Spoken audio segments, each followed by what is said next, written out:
you've been on social media for the last basically 24 hours, I mean, it's been a whole lot of negative. If you've heard anything from ESPN or the national media this morning, it's been nothing but negative. And I think nothing but negative is the perfect way to describe the Bears after what was on the field against the Browns yesterday in week 3.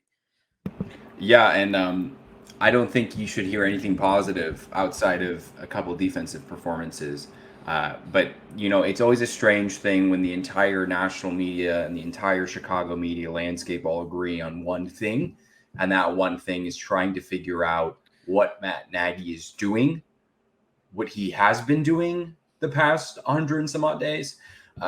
Before we jump into today, we are going to discuss Matt Nagy. We're going to discuss what the game plan was on Sunday, if there was one. We're going to move into where the Bears go from here in week 4 against the 0-3 Lions. And then we're going to just cover some brief positives that we saw from the defense, resurgent performance by Robert Quinn. But first off, we have to address the elephant in the room. What is Matt Nagy doing? And how long does he have left in Chicago? Yeah, let me answer the second question first, just because I think it's easier. I know Fire Nagy's been trending, and mind you guys, we're recording this on Monday, September 27th. So it's been about 24 hours since the game's been over. It's 24 hours since Matt Nagy had his post-game presser. And so everyone's kind of saying fire Nagy this, fire Nagy that. We have to keep something in mind because history repeats itself. The Bears are not a regime and they're not an ownership group that's going to fire a head coach midseason. I mean, the same stuff went on with Trustman. We had the same debates with John Fox. It's just not going to happen. Okay. And if you talked to me 2 years ago about firing Matt Nagy in 2019, I would have told you absolutely not, because the Bears have committed to both Pace and Nagy through at least 2020 or 2021. And so now looking at it in 2021, yeah, the questions about are we going to fire Matt Nagy are still legitimate. Even with Justin Fields in the fold, I know that we've been on this show advocating for Matt and Ryan Pace to basically have through the end of 2022. But considering what yesterday was, I would say that the seat's starting to get hot now for Matt Nagy. I don't know what Ryan Pace's future looks like because the Bears are not in the position that they are in terms of the facilities, the renovations that have been made without Ryan Pace. But Matt Nagy, I think there's a possibility that this could be the beginning of the end because one it just takes 1 point in the NFL to turn things around. I think yesterday was a turning point in the Matt Nagy era. Yeah, I completely agree. When your offense puts up the second worst performance in modern football history and you're a quote unquote offensive guru with one of the most highly touted prospects ever, yeah, you're going to be on the hot seat. Again, I completely agree with you. I don't think Ryan Pace's job is really at stake here. I think it's Matt Nagy's because, again, Ryan has built the teams that have done well. Ryan has built defenses. Ryan has brought in talent. I'm actually I like Ryan Pace. I defend him a lot. I think he's a serviceable general manager. Is he the guy that's going to get you to the Super Bowl? Maybe, maybe not, probably not. But he's a guy that'll build you a playoff team, and he did that. But he also hired a coach that tanked the playoff team and is incompetent in doing his job. So what happened on Sunday, right? Well, one, I think it's blatantly obvious that, and we mentioned this on this show, that we all knew that we had zero chance in hell in drafting Justin Fields. Some people, you included, had a little hint that maybe if there's an opportunity, they were going to go up there. But the likelihood of the Bears making a move on Justin Fields on the draft day was slim to none. So the opportunity that we were allowed to draft him showed us that, one, we really didn't have any idea that we were going to get him. And then two, it's very obvious that we didn't know what we were going to do if we did get him. So here we are, 100 and some odd days into Justin Fields being a quarterback of the Chicago Bears.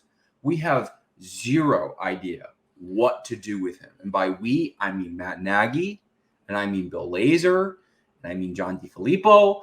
I think this extends beyond Nagy. I think this goes to the whole offensive trust that they've built where, yeah, the Browns are a good defense. We covered that in a preview. We said exactly what they need to do to beat them. I mean, again, it's just, people who look as analysts from the outside is you need to target your tight ends. You need to keep your quarterback mobile. Oh my God, what did the Browns do? They kept their mobile quarterback mobile, and they targeted their tight ends, which opened up the long game for their wide receivers. It's exactly what they did. But what did we do? Oh, we just set them up 5 pass protection. Absolutely zero help in the backfield. Justin Fields, he's a stand in the pocket quarterback, right? You know that, right? Apparently, Justin Fields likes to just sit in the pocket and not move around. Oh, and by the way, let's just give him ridiculous routes that are completely covered. Let's give him man beaters against man zone schemes. Let's give him literally zero help that we could possibly give him. And then after the game, let's go into press conference and let's try to blame him, but then realize that the entire national media is now blaming me. Oh, wait, that's the Matt Nagy game plan. That's literally the game plan for this game, and you cannot convince me otherwise. Yeah, I want to talk about the protection for a moment because there was a couple plays yesterday where Matt Nagy opted to. Well, first things first, let me get this out of the way when talking about pass protection.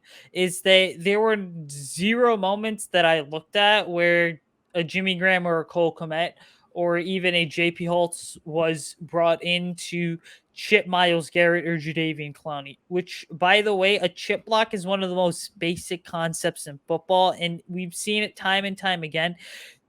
Teams chip great edge rushers because they know, hey, a chip block is essentially a way to neutralize a great edge rusher. And if I can't go ahead and I can't completely shut this guy down, neutralizing him is better than shutting him down. I mean, teams do that all the time with a guy like Khalil Mack. The Lions have done it. The Seahawks did it when the Bears played the Seahawks in 2018. It's just like, hey, let's just continue to use a tight end and running back to chip Khalil Mack so that we're in a situation where Khalil Mack is effectively being slowed down. Now, the reason I bring that up is because Jimmy Graham, not used at all.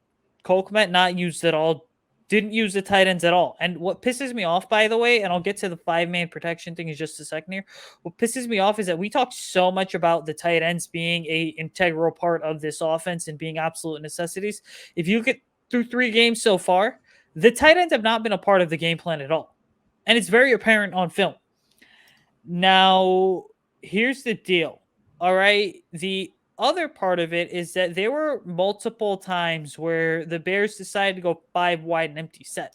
You can't go 5 wide and empty set against a strong pass rush and then leave a quarterback vulnerable back there. I'm sorry I have to say this, but that offensive line that was out there yesterday, any of those 5-man protections, Patrick Mahomes, Lamar Jackson, Tom Brady, Aaron Rodgers, Russell Wilson, you want to name the quarterback, they would have had trouble with that makeshift offensive line and just 5-man protections.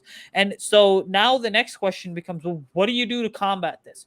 What you do to combat this is roll out your 12 and 13 personnel schemes. You need to have those 2 and 3 tight end sets in order to slow down edge rushers, but also give your quarterback an extra time to throw.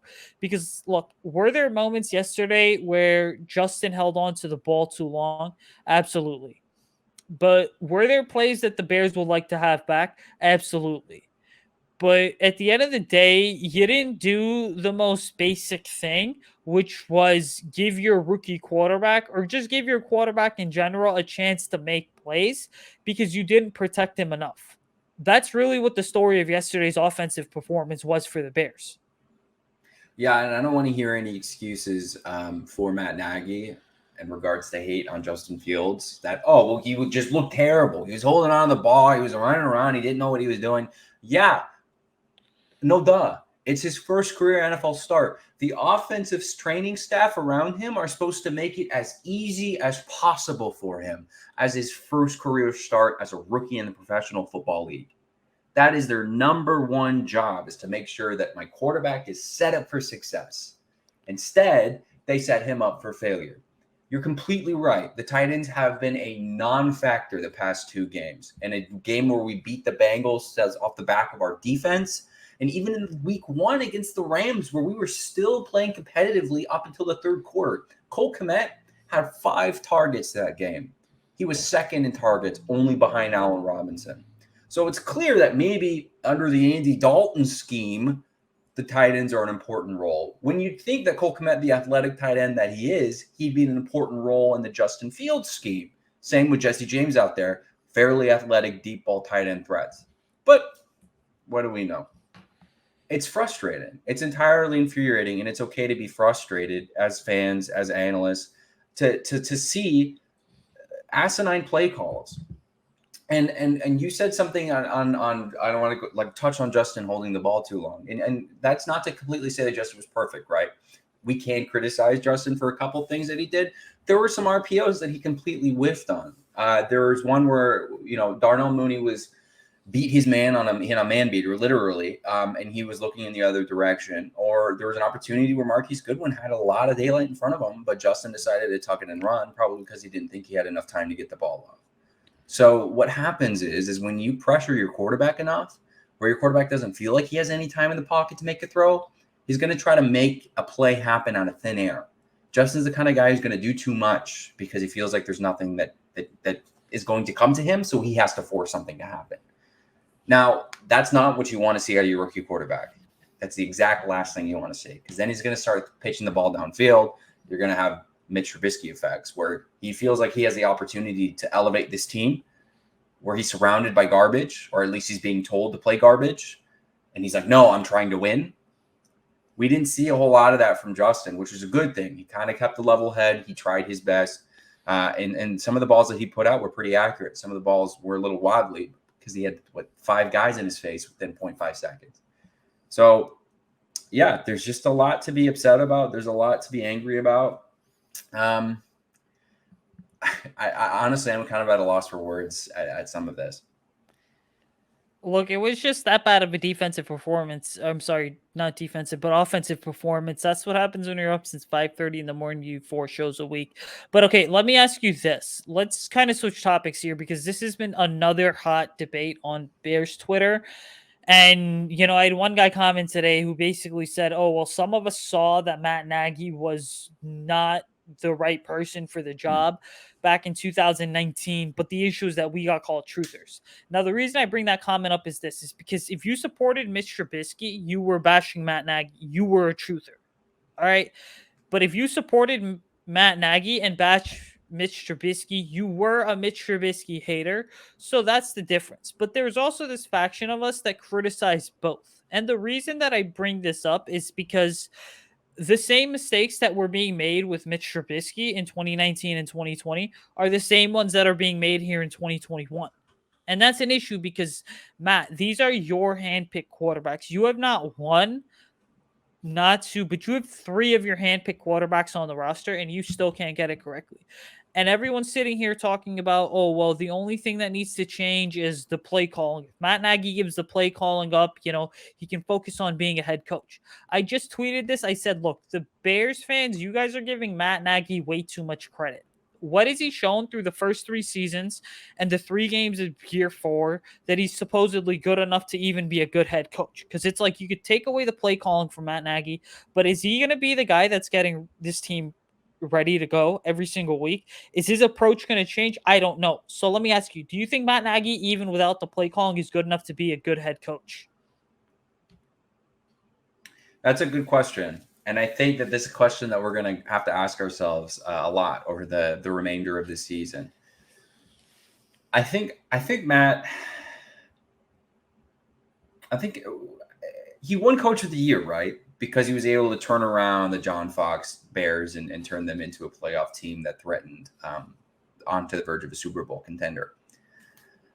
That doesn't happen if you're not a good head coach, if players don't buy into your vision, if guys don't rally around you.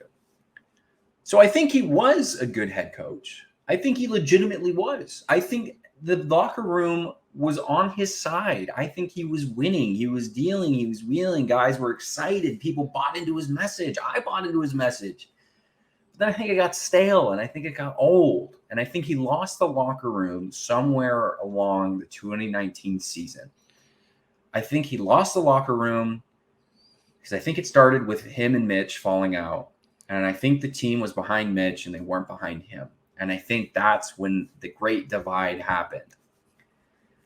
If he would have taken a step back, let the offense run itself, kind of say, okay, I'm just going to be here to make sure we're all on the same page as a team, instead of, oh, I'm going to micromanage this offense while also micromanaging the rest of the team. That's when he became a bad head coach. So I think Matt Nagy will have coaching jobs in the NFL for a long time. I just do. I don't think he's good head coach material for a while. I think he needs to legitimately rediscover what you need, right? He goes, oh, be you, discover the why, really trying to figure out the why, right? He keeps saying the same thing over and over again. He needs to go back, look at himself in the mirror and figure out, what does you mean? Who am I now? And once he figures that out, he might be a good head coach. But right now and the rest of this year, it's clear the defense, the offense, it's clear the team is not surrounding themselves around Matt Nagy. Jimmy Graham on Twitter right after the game, throwing shade on Twitter at Matt Nagy. It's clear that this team isn't around him anymore. And at that point, you just can't call yourself a good head coach. Yeah, I don't know if anyone saw the tweet from someone, I forgot who it was, that went viral, basically reading Nick Foles' lips and saying offense isn't working. And this isn't this isn't the first time that kind of Nick Foles has come out and been caught on camera basically criticizing the offense. I mean, it happened last year, week 4 in the Bucks game, where it was just like, hey, Matt, you're calling play. And then it came up against week 7 in 2020 against the Rams too, where it's just like, Matt, you're calling plays that are not working. And then there was a whole fiasco that went down after the game, and Nick kind of covered for Matt Nagy and clarified things. But I don't know if this guy's good enough to be a head coach. Honestly, if you take the play calling away, because he talks all the time about self-reflection. He talks all off season, we self-reflected, we grew here, we grew there. Well, that's all fine and dandy. You can tell us that, but your results are not translating onto the field. And in the NFL, words are great, but on-field results are even better. And if you're taking this a step further, take Ryan Pace out of the equation, because we know he's a son, Ryan Pace, to George McCaskey, Virginia McCaskey, and Ted Phillips. But I think that if you are McCaskey's right now, you're Ted Phillips, you're the ownership, you're looking at this and you're saying, okay, where exactly did we go wrong? Because this guy's now had 5 starting quarterbacks to work with, and he still can't figure out his head coach. Is the issue the quarterbacks, or is the issue the head coach? I think that ownership needs to take a long, hard look at themselves in the mirror and figure something out, because Ryan Pace isn't going to fire Matt Nagy midseason. But if your ownership, you have the loudest voice in the room, you can certainly do something about it. And I think that McCaskey's, you guys need to realize what is in the building right now in terms of Justin Fields, how valuable of a pro-ready quarterback he is. There are some things that every rookie quarterback's going to have to fine tune. But if you are legitimately committed to Justin Fields and committed to winning, then I think you need to weed out whatever cancers may exist within the building. And I think the biggest one right now is Matt Nagy. Yeah, and when you bring the ownership into this from the business perspective, you have to understand that you make your money as a professional football team through your marketability. Chicago is the 3rd largest media market in the country. It's the 3rd largest city in the country. People sign with Chicago because they know it's a big market. Look at what happened with the Bulls. They're able to get perennial all-stars on their team now because, hey, they have new general management. And they go, hey, this is a great market. We're going to give you the money to succeed. You're going to have a great opportunity to promote yourself as a player instead of being in New Orleans or instead of being in San Antonio or instead of being in Toronto. Come to Chicago. You'll be on ESPN almost every night. You're good to go. If I'm the owner, if I'm the Caskies, I'm looking at ESPN today nonstop talking about how the Bears just fumbled the bag. That's not good for me as a brand. That's not good for me as a marketable team, because now people are going to be looking at me with the negative connotation. You ruined Justin Fields. You're going to lose fans if you continue to do this. You're going to lose season ticket holders. So what's the number one thing that you can do? Well, you can cut loose the guy that everybody's calling for their head, right? That might be a favorable thing, but here's the thing. You cannot do that unless you have a backup plan. You cannot let Matt Nagy go unless you already have in the back of your mind who your next guy is going to be, and you better bet your ass he's better than whatever that was. So that's the big gamble that ownership has right now. I don't think they're going to cut him in the middle of the season. We're not even in the middle of the season. We're in week 4? We're going into week 4. And we're already talking about letting this guy go because of one of the worst offensive performances in literally recorded modern football history. ESPN said that Justin Fields had the lowest expected time to pass the ball since they started tracking the metric in 2009. And there have been 2 0-16 teams since they started doing that, ladies and gentlemen. So think about that for a second. So if I'm the ownership, I'm going, holy shit, what am I going to do here? Excuse my language, but this is where we're at right now.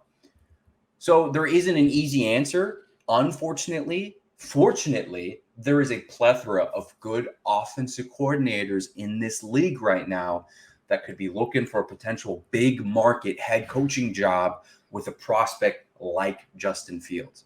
If anything, Justin is a good, attractive chip for smart offensive coordinators looking for a head coaching job. That could be Brian Daboll over at the Bills. That could be Kellen Moore over with the Dallas Cowboys. That could be Joe Brady with the Panthers. He's doing a great job. He'll have very limited experience with the position, but he's doing a good job with what the Panthers are giving him. Chicago is an attractive market. Don't forget that fact. But it becomes a less attractive market if you do what you just did. Thank God it was a 1 p.m. game, but it doesn't matter because it's all over Twitter. It's all over ESPN. It's all over YouTube. So if I'm the Caskies, I'm going, I got to cut my losses, but I got to figure out the right way to do it. Hey, I'll throw another name in there. All those guys you just mentioned are going to be head coaching candidates in 2022. But let me throw in Buccaneers offensive coordinator Byron Leftwich into that mix as well. I would honestly go so far as to say this. Maybe you do really dig deep into the the Mike Shanahan coaching tree, and you go ahead and say, hey, maybe someone from that San Francisco staff or even the Sean McVay staff in Los Angeles is worth taking a look at. Now, I don't know who the names are going to be because, again, it's only September. It's way too early to start thinking about potential head coaching candidates that are position coaches or that are offensive coordinators next year. But I will say this, and I threw this out there on Twitter. I mean, because Bears Twitter today on Monday has been all hypotheticals. But I do think that if, let's just say the Bears fire Matt Nagy, then you have 3 options realistically on your staff for your next head coach or for your interim head coach. You have Bill Lazor, all right. You have Sean Desai, and I would go with Bill Lazor just because of all the coaches right now on the staff. I mean, he's technically one of the ones that is the most experienced.